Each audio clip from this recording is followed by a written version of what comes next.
নমস্কার, আপনারা দেখছেন চর্চায় সনাতন, অর্থাৎ সনাতন ধর্মের চর্চা।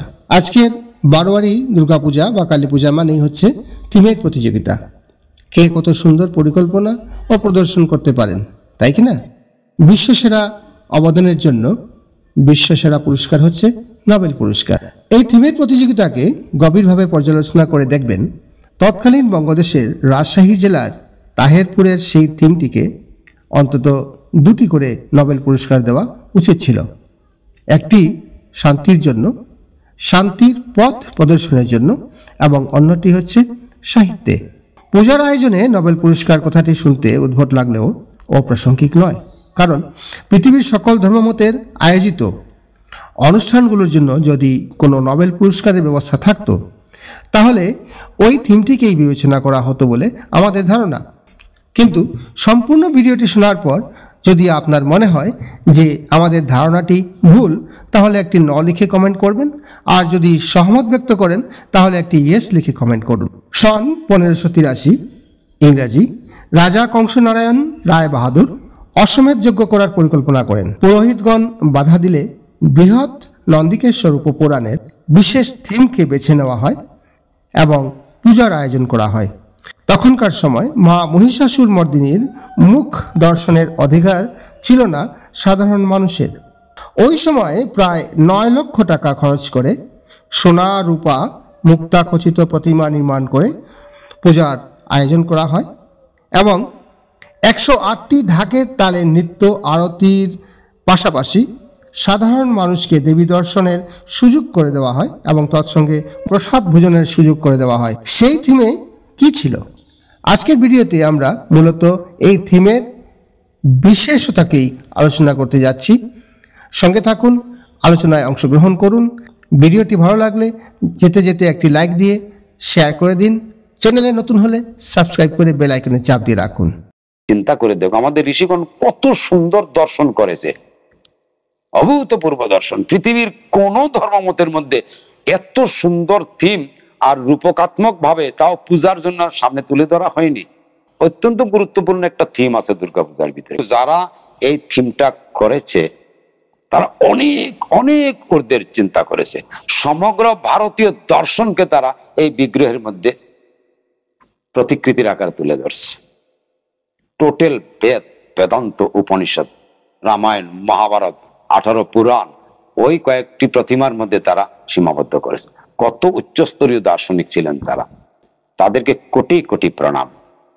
দুর্গা পূজাতে গেলে দুর্গা বিগ্রহ আমরা দেখব। কি দেখব? প্রথমেই দেখি মায়ের অসির আঘাতে মহিষের মস্তক ছিন্ন হয়ে গেছে, তার ভিতর থেকে একটা অসুর বেরিয়েছে। অসুরটাকে একটা সিংহ থাবা মেরেছে। আবার সেই সিংহের উপরে 10 প্রহরণ ধারিণী এক দেবী মূর্তি। কি দেখলাম? সবার নিচে কে? মহিষ, মহিষের উপরে সিংহ, সিংহের উপরে দেবী। দুই পাশে দেখতেছি হংস বাহিনী, বিদ্যার দেবী সরস্বতী। এক পাশে দেখতেছি পেচক বাহিনী, সম্পত্তি, ঐশ্বর্য, জীবনের দেবী লক্ষ্মী। এক পাশে ময়ূর বাহনে কার্তিক, দেব সেনাপতি কার্তিক। এক পাশে মুশিক বাহনে গণপতি। মায়ের হাতের একটি সর্প অসুরের কণ্ঠদেশ আবেষ্টন করে মস্তকে চুবল মারতেছে। মায়ের হাতের ত্রিশূল অসুরের বক্ষদেশ বিদীর্ণ করেছে। দূরে নন্দী ষাঁড় শুয়ে আছে, তার পাশে ভোলানাথ ধ্যানমগ্ন। এই যে বিগ্রহ অত্যন্ত গুরুত্বপূর্ণ। এই যে বাহন দেবতাদের, কার্তিকের বাহন ময়ূর, ময়ূরের শত্রু সর্প। বাবা ভোলানাথের গলায় সর্প রয়েছে, মা দেবীর দুর্গার হাতেও একটা সর্প। এই ময়ূর কিন্তু ওই সর্পকে আক্রমণ করতেছে না। আর মা লক্ষ্মীর নিচে পেঁচা, আর গণেশের নিচে ইঁদুর। পেঁচা ইঁদুর ধরে আর সাপও ইঁদুর ধরে। ময়ূরও ময়ূরে সাপ ধরে, সিংহ ষাঁড়কে বলদকে ধরার কথা, তো সবাই তো শত্রু, বাহন সবকটাই কিন্তু সবার শত্রু, সবাই পরস্পর বিরোধী, একে অপরের ঘোরতর শত্রু, একে অপরের ভোজ্য পদার্থ, কিন্তু ওখানে সবাই গায়ে কার প্রতি আক্রমণ করতেছে না। এটা একটা সিম্বল, এটা একটা প্রতীক। কিসের প্রতীক? সংসারে, পরিবারে বিরোধিতা প্রচুর থাকতে পারে, একে অপরের প্রতি বিরোধিতা থাকতে পারে, সমাজে মানুষের প্রতি মানুষের বিরোধিতা থাকতে পারে, কিন্তু মানুষ বা পরিবারের গার্জিয়ান যদি সেইভাবে গুণসম্পন্ন হন, সেই গুণসম্পন্ন কর্মভক্তি জ্ঞানের ত্রিশূল যার হাতে আছে, যিনি রজগুণ তমগুণকে শাসন করতে পারেন, যিনি সত্যগুণী অধিষ্ঠান থাকেন কিন্তু সত্যগুণাতীত হয়ে থাকেন, ত্রৈগুণ্য বিষয়া বেদা নিস্ত্রৈগুণ্য অবার্জুন নির্দ্বন্দ্ব নিত্য সত্যস্থ নির্যুগক্ষেম আত্মবান। এ পার্থ, এই তিন গুণের যত বিষয় সবই বেদের বিষয়। তুমি নিস্ত্রৈগুণ্য অবার্জুন, ত্রিগুণের অতীত হও, আবার রজগুণের উপরে বসে সংসার করো, রজগুণে প্রয়োগ করো। তুমি কিন্তু ত্রিগুণাতীত, তুমি রজগুণের অধীনে থাকিও না। এইভাবে যে ব্যক্তি হতে পারেন, তার পরিবারেও বিরোধী ভাবাপন্ন ব্যক্তিরাও সংযমিত হইয়া থাকতে পারে। এই পাশবিক বৃত্তি সবকটাই একটা অপরটার শত্রু হয়, সেই সমস্ত পাশবিক বৃত্তি কিন্তু মিশে থাকে। দিব্য বৃত্তি, দৈবীয় বৃত্তি যখন ত্রিগুণাতীত হইতে পারে, রজগুণীর বৃত্তিতে চলবে না, ত্রিগুণাতীত যদি হইতে পারে, সমস্ত পাশবিক বৃত্তি, সর্পের খলতা, ময়ূরের সৌন্দর্যের সাথে সাথে তীব্রতা, পেশার অন্ধকারের প্রতি ভালোবাসা, ইঁদুরের এদিকে সেদিকে চঞ্চল গতি, সুড়ঙ্গ খুঁতি খুঁতি কোথা থেকে কোথায় চলে যায়, ইঁদুর মানুষের মনত তো একটা ইঁদুর, সে কিন্তু শান্তির নিচে বসে থাকবে। আর মা সরস্বতীর বাহন কি? হংস, কারোর সাথে শত্রুতা নেই। জ্ঞানের যেটা বাহন, সে কারোর সাথে শত্রুতা করবে না। কত বিচিত্র চিন্তা দ্বারা, চিন্তা করে দেখো আমাদের ঋষিগণ কত সুন্দর দর্শন করেছে, অভূতপূর্ব দর্শন। পৃথিবীর কোন ধর্মমতের মধ্যে এত সুন্দর থিম আর রূপকাত্মক ভাবে, তাও পূজার জন্য সামনে তুলে ধরা হয়নি, এত যুক্তিসম্মত আর এত এত সৌন্দর্যপূর্ণ, যেখানে রাজসিকতা আছে, আনন্দ আছে, উল্লাস আছে, সবকিছু আছে, আর ভক্তিও আছে, জ্ঞানও আছে, কর্মও আছে। কত সুন্দর পরিকল্পনা। যে মহিষ তমগুণের প্রতীক, অজ্ঞতা, জড়তা, অলসতা, ভোগ বিলাসিতা আর ক্রোধ, বিচার শূন্য, বিবেচনা শূন্য, বিবেক শূন্য একটি প্রাণী। এটা মানুষের মনের মধ্যে আছে তমগুণ। কিন্তু মহিষকে কে আক্রমণ করছে? সিংহ। উৎসাহ, তেজ, বীর্য, পরাক্রম, রজগুণ। রজগুণ দিয়ে তমগুণকে চাপা দাও, ভিতরের তমগুণকে উৎসাহ উদ্দীপনা জাগাও। তোমার অলসতা, জড়তা, অজ্ঞানতা, নিদ্রা আর অখাদ্য কুখাদ্যের প্রতি লোভ, ভোজন বিলাসিতা আর ভোগ বিলাসিতা, একে মারো। যদি জীবনে প্রতিষ্ঠা লাভ করতে চাও, প্রকৃত আনন্দ চাও, তাইলে যশ মান প্রতিষ্ঠার প্রয়োজন। যশ মান প্রতিষ্ঠা পাইতে গেলে উৎসাহ, উদ্দীপনা, জ্ঞানের প্রতি রুচি, কর্মতৎপরতা, এই গুণ থাকা চাই। তাই সিংহ হলো এই রজগুণের প্রতীক, রজগুণ দিয়ে তমগুণকে আক্রমণ করছে। কিন্তু সিংহ তো পশু, সিংহ একটা পশু, রজগুণটাও পাশবিক বৃত্তি। রজগুণ যদি বেশি তীব্র হয়, উন্মাদ হয়, তাহলে রাবণ হয়ে যেতে পারে। রজগুণকে শাসন করতে হবে। রজগুণী ব্যক্তি দেখা গেল তার প্রতিষ্ঠার জন্য সমাজের অনেক ক্ষতি করতে পারে, নরহত্যা করতে পারে, সে শক্তির গর্বে গর্বিত হয়ে সামাজিক বিশৃঙ্খলা করতে পারে স্বীয় স্বার্থ আদায়ের জন্য। তাইলে রজগুণকে প্রশমিত করতে হবে কি দিয়ে? জ্ঞান, বিবেক, বৈরাগ্য। তাইলে সত্যগুণ দিয়ে। সত্যগুণ আসলে 10 দিক বিচার করার ক্ষমতা হয় মানুষের, সবকিছু বিচার করতে পারে। তাইলে একটা শক্তি।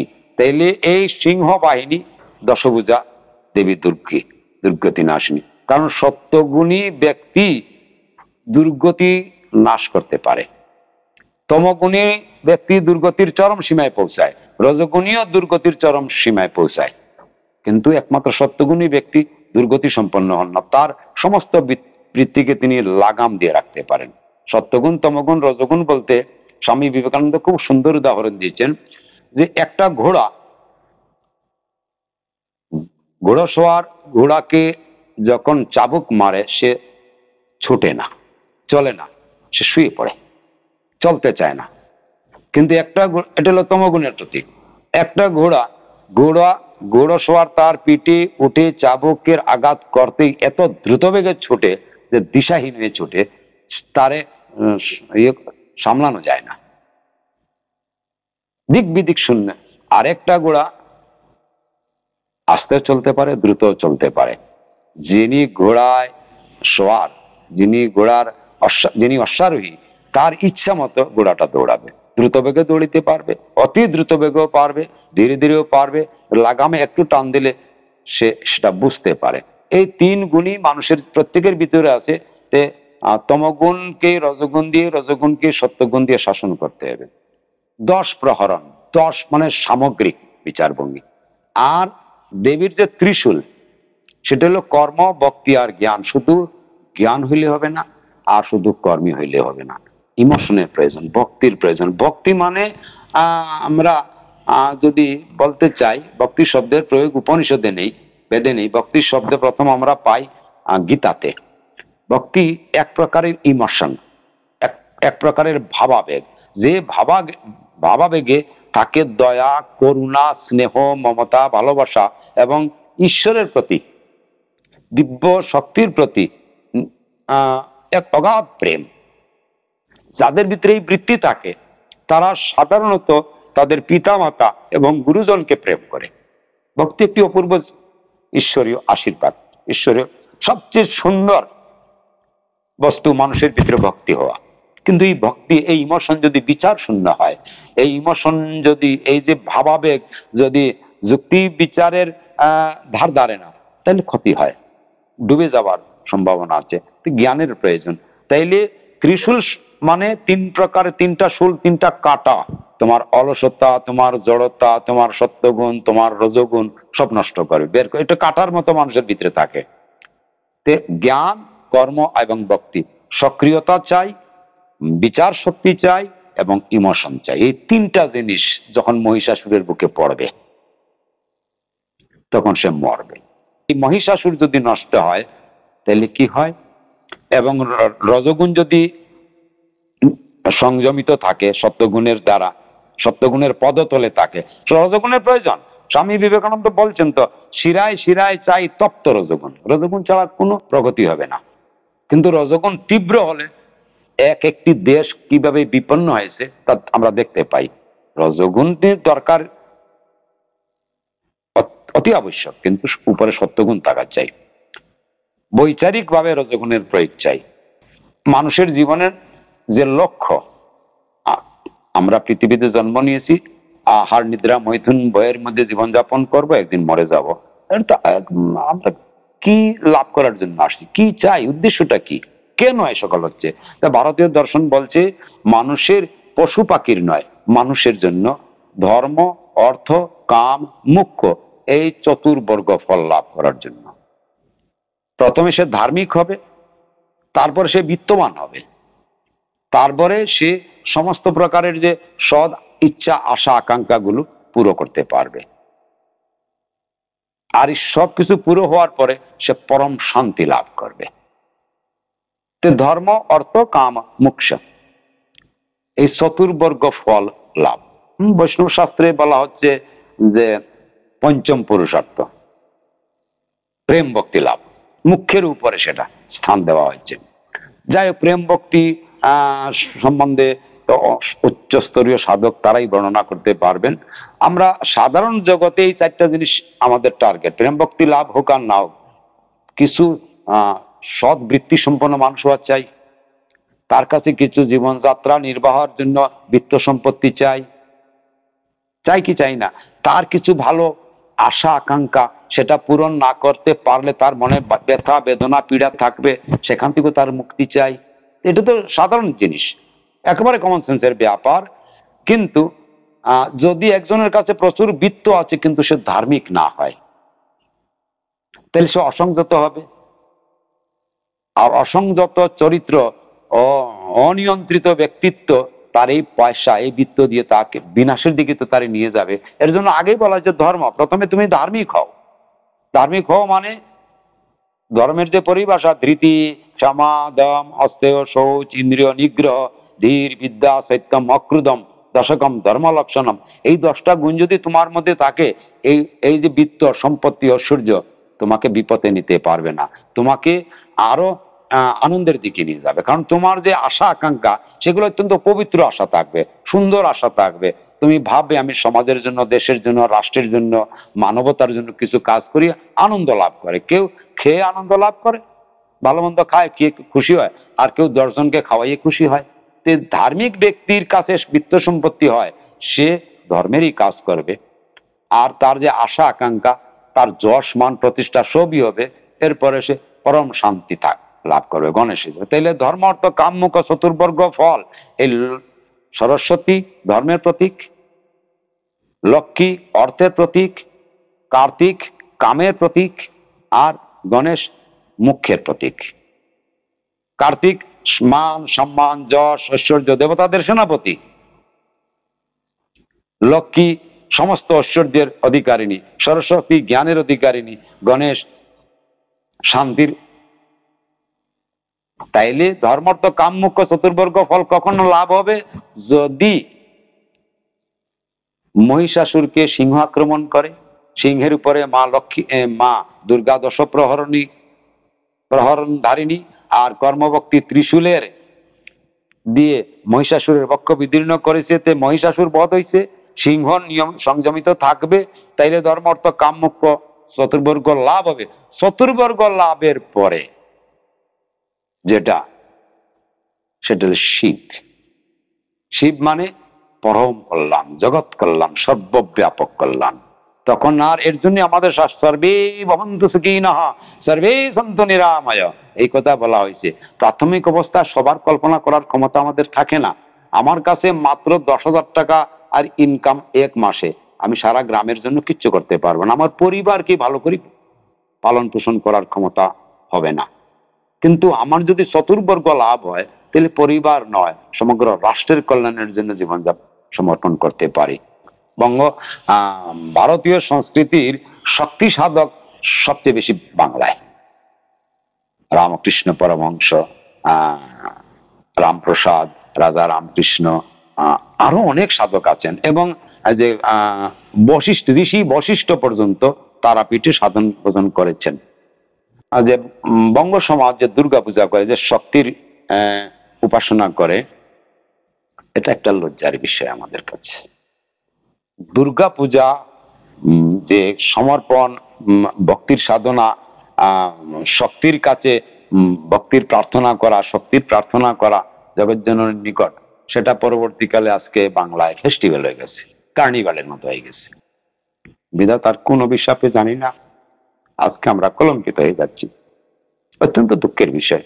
ভিডিওটি ভালো লাগলে লাইক করুন, কমেন্ট করুন, শেয়ার করুন। চ্যানেলটিকে যারা এখনও সাবস্ক্রাইব করেন নাই তারা এখনই সাবস্ক্রাইব করে বেল আইকনে চাপ দিয়ে নোটিফিকেশন অন করে রাখুন। ভিডিওটি দেখার জন্য ধন্যবাদ।